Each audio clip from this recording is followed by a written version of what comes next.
siya nakilala at bakit mo siya tinuturing na nanay-nanayan? Yan. Kailangan mo na natin mag-ipon ng mga bote para makita natin yung mga bote ng plastic. May karinderya ko si Ay, salamat na lang na parito ka. At sana, buti na lang, nandito ka pa mag-sakripisyo sa akin.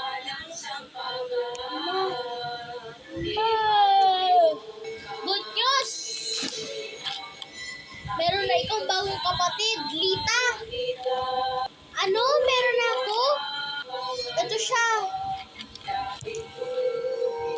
Ew! Pulubi!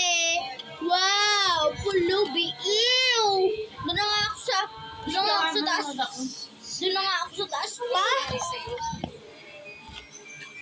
Wait lang, Lita. Lito, lang ka muna. Susunayin ko muna si Liba. Ay, Lita! Lita! Nako, Libo? Magiging masaya ba si Nanyan? Lita niyan? Kung ganyan yung itsura? Kadiri! Ginawa lang po ako sa lansangan.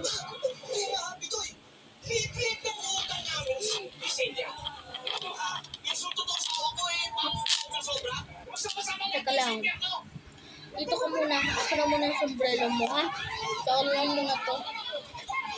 Doon po muna sa bahay namin. Kasi wala yun. Wanda, sila sa akin.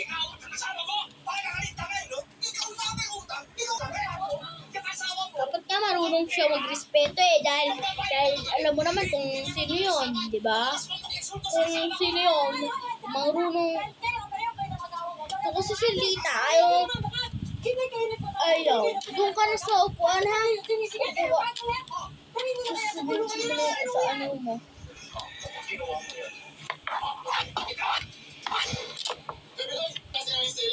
Tao po. Oh, Aling Celia, nandito ko pala. Nandito lang po kasi ako para dalawin si Lito.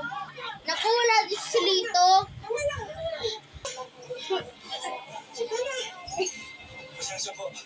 Pasensya po. Wala. Sige, na ako. Huwag kang malikot dyan. Dito.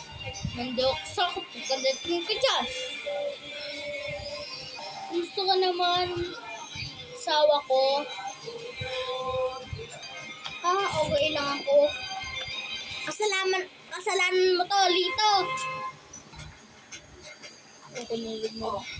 Ito. May sinasabi ka? Wala po.